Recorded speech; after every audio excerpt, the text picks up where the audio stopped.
We propose to take further measures with the following objectives. 1. To maintain adequate liquidity in the system and its constituents in the face of COVID-19 related dislocations. 2. Facilitate and incentivize bank credit flows. 3. Ease the financial stress. And 4. Enable the formal functioning of markets, adequate liquidity with them. LTROs, that is long term repo operations, which we have undertaken. So these were meant to ensure adequate liquidity at longer end of the curve, longer end of the yield curve. Exemptions from the cash reserve ratio for equivalent incremental credit disbursed by banks as loans in certain select areas and targeted LTROs or TLTROs fall in this category. In this category or in this class and sector specific measures. It is observed that deployment of TLTRO funds so far has largely been to bonds issued by public sector entities and large corporates, especially in primary issuances. The disruptions caused by COVID-19 have, however, more severely impacted small and mid-sized corporates, including NBFCs and MFIs, in terms of their access to liquidity. So we have therefore decided to undertake what we call TLTRO operations 2, that is TLTRO 2.0. Accordingly, it has been decided to conduct targeted long-term repo operations TLTRO 2.0 for an aggregate amount of rupees 50,000 crore to begin with. Please mark my words, rupees 50,000 crore to begin with in tranches of appropriate sizes.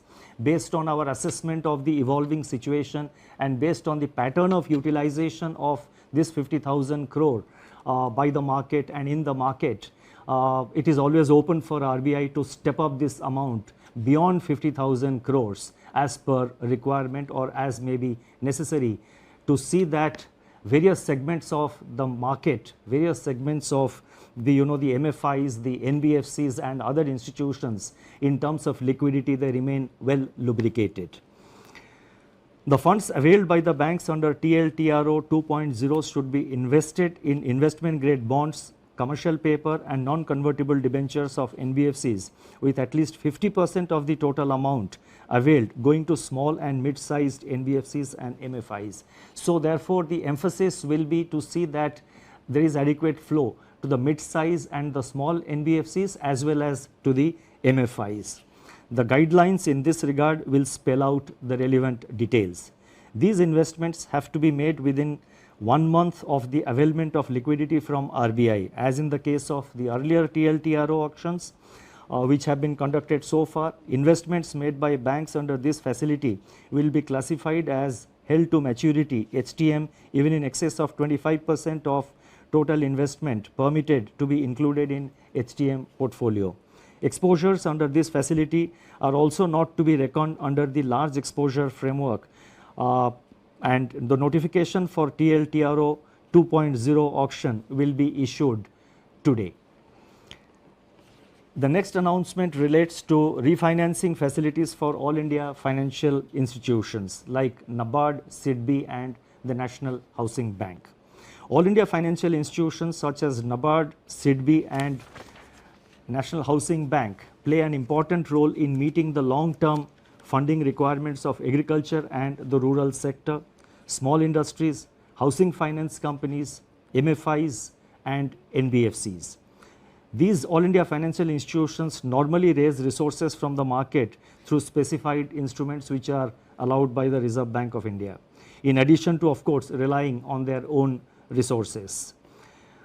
In view of the tightening of financial conditions in the wake of COVID-19 pandemic, these institutions are today facing difficulties in raising resources from the market.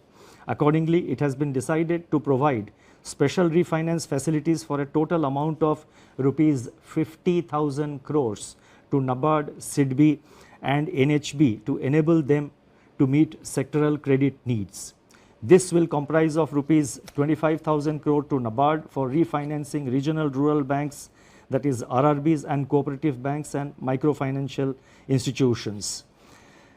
Rupees 15,000 crore will flow to SIDBI for on-lending and refinancing, and as you know, SIDBI will be lending this money to, by way of providing refinance to scheduled commercial banks as well as to other financial entities, NBFCs, MFIs, etc., who sanction loans to the MSME segment of the economy. And NHB will be allotted rupees 10,000 crore for supporting housing finance companies, HFCs. Now these amounts which I announced, that is totally 50,000 crore, of which 25,000 crore goes to NABARD, 15,000 crore goes to SIDBI, and 10,000 crore goes to NHB. These amounts have been determined and decided in consultation with these institutions. Should there be additional requirement by these institutions, and again depending on and based on the actual utilization of resources provided, funds provided by the liquidity provided by the RBI, if there is a further requirement, the RBI will assess the situation, review it, and take further measures to step up this level of liquidity support. Advances under this facility will be charged at RBI's policy repo rate at the time of availment. So these institutions get it today as per the repo rate, which is 4.4%. So therefore this will enable these institutions to provide the refinance at an affordable rate, at a reasonable rate, when they extend this money to various lending institutions. The next announcement, and this is very important, relates to the LAF, Liquidity Adjustment Facility, and this relates to fixed rate reverse repo rate. That is the reverse repo rate. As I have mentioned earlier, the surplus liquidity in the banking system has risen significantly in the wake of government spending and the various liquidity enhancing measures undertaken by the RBI. On April 15, the amount observed under reverse repo operations was 6.9 lakh crore. Earlier, what I had given about the system liquidity, that was net, that is the difference between the repo and the reverse repo. What I am now saying is one way of flow at the end of every day, how much flows from the system into the RBI through the reverse repo window. That has been in the order of, on April 15th, the RBI absorbed rupees 6.9 lakh crore through the reverse repo window. So that much of surplus was available with the system. Now, in order to encourage the banks to deploy these surplus funds in investments and loans in productive sectors of the economy, it has been decided to reduce the fixed rate reverse repo rate under the liquidity adjustment facility by 25 basis points from 4% to 3.75% with immediate effect. So I repeat, the reverse repo rate is being reduced by 25 basis points from 4% to 3.75%. The policy repo rate, however, remains unchanged at 4.4% because that is a matter which is decided by the MPC, and also the marginal standing facility rate and bank rate, they also remain unchanged at 4.65%. To ways and means advances for states. On 1st April 2020, RBI had announced an increase in the ways and means advances limit, WMA limit of states by 30%. It has now been decided to increase the WMA limit of states by 60% over and above the level as on March 31st, 2020 to provide greater comfort to the states for undertaking COVID containment and mitigation efforts, and also to plan their market borrowing programs better. This we expect will help the states not to bunch up their borrowing program in the early part of the year, but to space it appropriately as per their requirement. The increased limit will be available, that is this increased limit of economic activity has come to a standstill during the period of the lockdown with consequential lingering effects which have unambiguously affected the cash flows of households and businesses. On March 27, the Reserve Bank had permitted lending institutions to grant moratorium of 3 months on payment of the current dues falling due between 1st March and May 31st. It is recognized that the onset of COVID-19 has also exacerbated the challenges for such borrowers even to honor their commitments which have fallen due on or before February 29, 2020 in standard accounts. The Basel Committee on Banking Supervision has taken cognizance of the financial and economic impact of COVID-19 and very recently announced that the payment moratorium periods, public or granted by banks on a voluntary basis relating to COVID-19 outbreak, can be excluded by banks from the number of days past due in respect of NPA recognition. Therefore, it has been decided that in respect of all accounts for which lending institutions decide to grant moratorium or deferment and which were standard as on 1st March 2020, the 90-day NPA norm shall exclude the moratorium period. That is, there would be an asset classification standstill for all such accounts from 1st March to 31st May 2020. NBFCs which are required to comply with Indian accounting standards Ind AS may be guided by the guidelines duly approved by their boards and as per the provisions and as per the advisories of the Institute of Chartered Accountants of India in recognition of impairments. In other words, NBFCs do have the flexibility under the prescribed accounting standards to consider such relief to their borrowers. At the same time, we are cognizant of risk build-up in banks' balance sheets on account of firm-level stress and delays in recoveries. With the objective of ensuring that banks maintain sufficient buffers and remain adequately provisioned to meet future challenges, they will have to maintain a higher provision of 10% on all such accounts under the standstill, spread over 2 quarters, that is March, that is the quarter ending March 2020 and June 2020. These provisions can be adjusted later on against the provisioning requirements for actual slippages in such accounts. You see, while we are announcing certain forbearances etc. for the banks, Reserve Bank as the regulator of the banking system has to ensure that our banks remain financially healthy over a period of time and in the long term. So therefore, while announcing certain prudential relaxations, we have to necessarily see that the banking system also remains healthy. So therefore, we have required them to make certain provisions, and that is the, and in any case, we are saying that these provisions can be adjusted later on against provisioning requirements for actual slippages. So only if a slippages if the slippage doesn't arise, then the banks have adequate flexibility to sort of deal with their, to sort of appropriately deal with it in their accounts.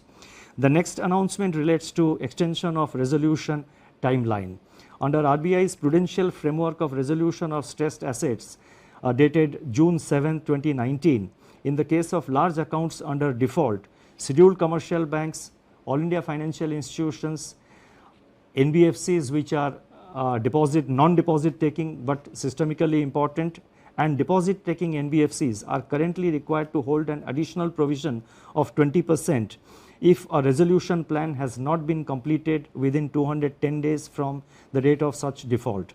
Recognizing the challenges to the resolution of stressed assets in the current volatile environment, it has been decided that the period of resolution plan shall be extended by 90 days. The details of this announcement will of course be spelled out in the circular which will be issued. The next announcement relates to distribution of dividend. It is imperative that banks conserve capital to retain their capacity to support the economy and absorb losses in an environment of heightened uncertainty. It has therefore been decided that in view of the COVID-19 related economic shock, scheduled commercial banks and cooperative banks shall not make any further dividend payouts from profits pertaining to the financial year ended 31st March 2020 until further instructions. This restriction shall, however, be reviewed on the basis of the financial position of banks for the quarter ending September 30, 2020. The next announcement relates to LCR, liquidity coverage ratio. The Reserve Bank, and this is the, this is a norm which has been prescribed for the banks, as you would know. Reserve Bank has been proactively taking measures to address systemic liquidity issues through a slew of monetary and market operations. In order to ease the liquidity position at the level of individual institutions, the LCR requirement for scheduled commercial banks is, we have now decided that the LCR requirement of scheduled commercial banks will be brought down from, it is being brought down from 100% to 80% with immediate effect. I repeat, LCR requirement is being brought down from 100% to 80% with immediate effect. The requirement shall be gradually, however, restored back in two phases, 90% by 1st October 2020 and 100% by 1st April 2021. The next announcement relates to NBFC loans to commercial real estate projects.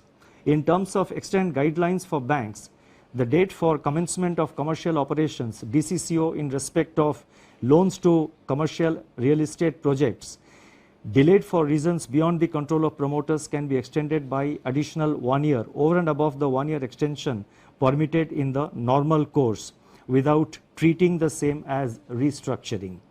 And restructuring, as you know, would obviously have implications for asset classification. It has now been decided to extend a similar treatment to loans given by NBFCs to commercial real estate. This will provide relief to NBFCs as well as to the real estate sector. Now, before I